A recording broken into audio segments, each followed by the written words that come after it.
Mısır'da matematika қалай дамыды? Мисырда математика ең алғашында математиканы олар үй құрастыруға жаңағы олар егін еккенде сол жаңағы астықты әрбір адамға теңдей бөлу үшін қолданған. Дұрыс айтасың да, астықтың қаншасын егіп, қаншасын келесі жылға сақтау керектігін есептеген екен. Жақсы, Сымбат. Қандай тағы да ғылым салалары дамыды Мısырда? Медицина деген ғылым салаларына тарады. Сосын тағы қандай? Астрономия тарады. Ертеңас, астрономия қалай дамыды? Нөлден тасу уақытын анықтау үшін күнтізбе жасалған. Күнтізбе алғаш жасап шығарған екен Мısырда да. Күнге, жұлдызға, айға қарап нені болжаған? Ауа райын, нөлден қашан таситынын өзеннің да барлығын осы аспан әлеміне қарап болжаған екен. Жақсы, өткен сабақта жақсы түсінген екенбіз. Енді бүгінгі біздің өтетін тақырыбымыз қос дөңгелекті арбаның пайда болуы әлемді қалай өзгертті дегенді.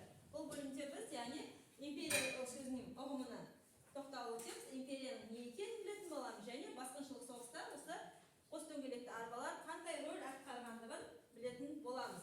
Енді қос дөңгелекті арба дегеніміз не? Қос дөңгелекті арба дегеніміз ертеде әскери көлік ретінде қолданылған, кейін жол жүруіне, жүк тасуға арналған көлік түрі екен. Ал империя сөзі латынша империум билік, үстемдік деген мағынаны білдіреді. Яғни ол не істеген империя? Жер жүзінің әртүрлі бөліктерінде кең байтақ аумақтарды басып алып, өзіне бағындыру арқылы құрылған мемлекеттік құрылымды біз империя деп атайды екенбіз. Жақсы. Ендеше ары қарай бейнероликке назар аударайық. Бейнені мұқият тыңдап қарап отырамыз, жақсы ма? 4-3 мыңжылдықтарда пайда болған деп есептеледі. Дөңгелектерінде темір сымдары бар, 2-4 жылға жегілген арба жедел тасымалдау үшін қолайлы болды. Біздің заманымызға дейінгі 16 ғасырда Кіші Азияның ұсақ бытыраңқы мемлекеттерінің бірігуі Хет патшалығының құрылуына негіз болды. Хет патшалары Вавилонды талқандап, Сирияға табысты жорық жасады. Кіші Азияны бағындырып, Сирияда өз биліктерін нығайта түседі. Ал Хет патшасы екінші Палестинаға, Сирияға және Финикияға қарсы жаулаушылық соғыстар жүргізді.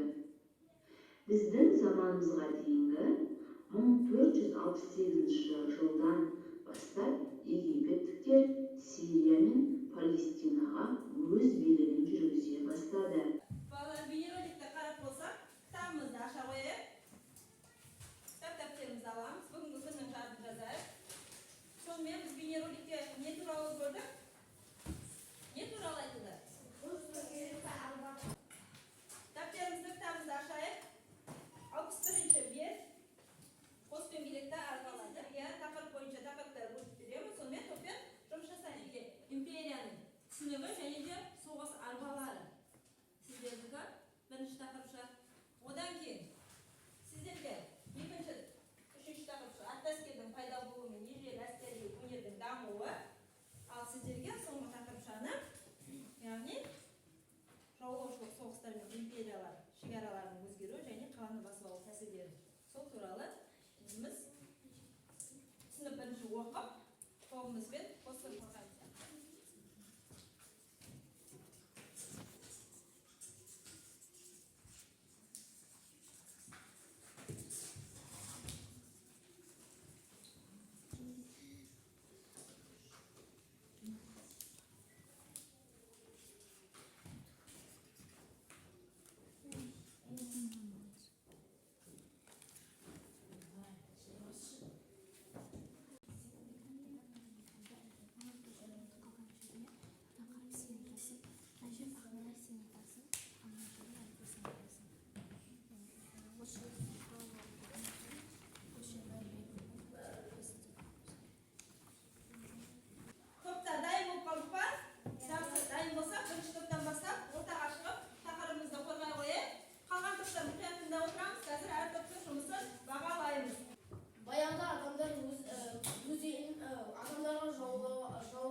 ол империум. Постдөңгелекті арбалар үшін жылдықта әскери постдөңгелекті арбалар шықты. Және де ол арбаларға ең бірінші болып Шумерлік Лагаш қаласындағы билеуші Енату мінген. Және постдөңгелекті арбалардың шығуы бойынша империя шықты. Және де постдөңгелекті арбаларды пайдаланып жатқан мемлекеттерге Ассирия жатады, Хет жатады, Урарту жатады, және де Қытай, Грек, Римдер жатады. Ассирия. Осы мемлекеттерде постдөңгелекті арбаларды қолданған екен. Тағы постдөңгелекті арбаларды не үшін пайдаланған екен? Постдөңгелекті арбаларға көбінесе билеушілер мінген. Және постдөңгелекті арбалардың өздерінің көлеміне қарай үлкенірек, кішірек және де басқа бір заттардан жасалған, ағаштардан жасалған. Оларға неше аттан жеткен екен? Төрт аттан өздерінің көлеміне қарай төрт аттан. Немесе төрт аттан жеге отырған екен. Сыздаймыз әлімен. Жақсы. Сосын постдөңгелекті арбаларды соғыста пайдаланған ба? Постдөңгелекті арбаларды соғыста пайдаланған. Жақсы, жарайсыңдар. Екі жұлдыз бір тілектей, ал екінші топ. Сіздер бірінші топқа баға бере қойыңыздар. Мен ойымша үш адамды жақсы айтып шықты, жақсы түсіндірді. Мен бұларға жақсы баға беремін. Жақсы, отыра қойыңыздар. Бізде екінші топ. Екінші топ келе қойыңыздар. Сіздердің шақырттарыңыз.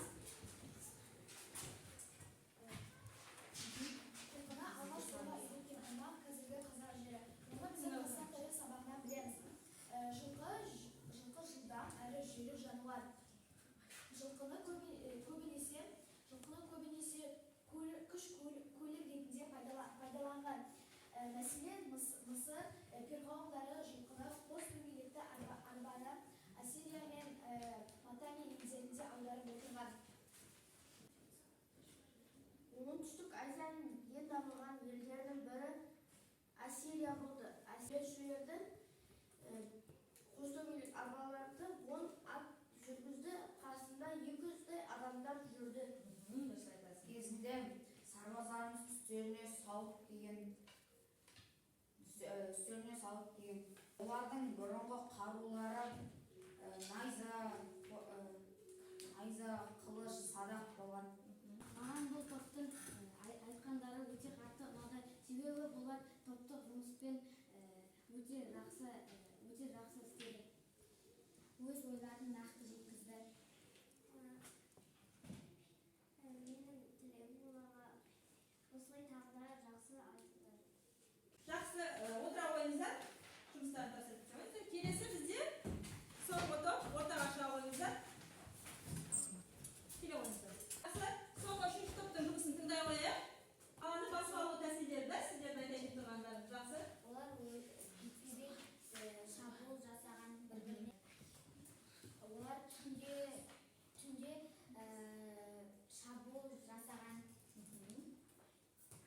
Сосын олар қала тұрғындары даладан, яғни қаладан шықпау үшін құдықтар мен өзендерді пайдаланған. Міне да, Іңкәрдің айтқанын түсіндік па балалар? Қаланы басып алудың бірнеше тәсілдері болған екен. Тіке шабуыл дейді, бетпе-бет шабуыл жасайтын болған. Одан кейін түнде қала ұйықтап жатқан кезде шабуыл жасап басып алатын болады. Қапешсіз алаңсыз жатқан кезде. Жақсы. Осылайша жауапшылық халықтар мен жаңа аймақтарда мемлекеттік шекараларда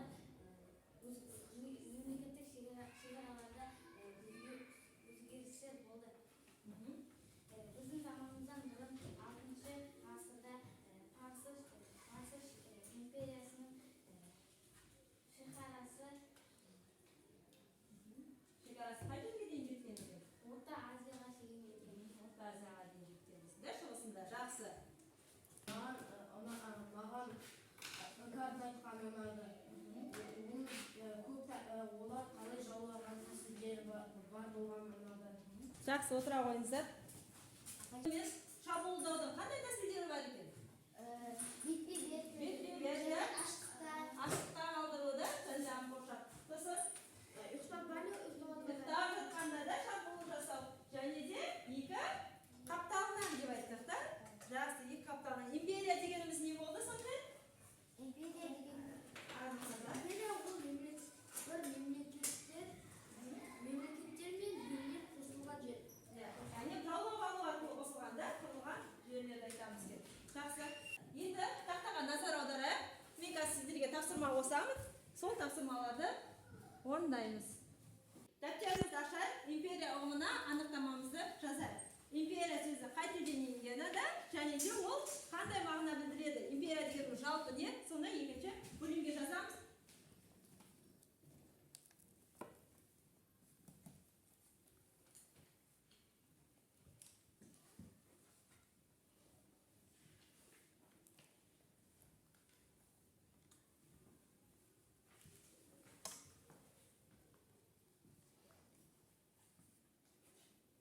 Қарайық тақтаға. Не жауабы шығарылды? Дұрыс па екен? Тағы кім басқаша жазды? Инабат оқи ғой жауабыңды. Империя қоғамның мемлекеттік ұйымының ежелгі түрлерінің бірі. Империя билік үстемдік деген мағынада келеді. Қос дөңгелекті арбалар дейді. Міне, мен сіздерге қазір қағазда топтарыңызға беремін, соған толтырамыз. Топтасып бірге тақтадағы тапсырманы бірге жаза қойыңыз. Қос дөңгелекті арбаның артықшылығын жазамыз. Дәптерге біз сол қағазға жазып бере қойыңдар, барлығы топпен жұмыстанамыз. Қос дөңгелекті арбаның артықшылығы. Мен сіздерге жауабын шығарайын, иә, бірінші. Бір өзіңіз топтарыңызды дұрыс па екен жауабын қарап алайық. Бір-бірімізді топтарды алмастырып тексере қояйық. Болдық па?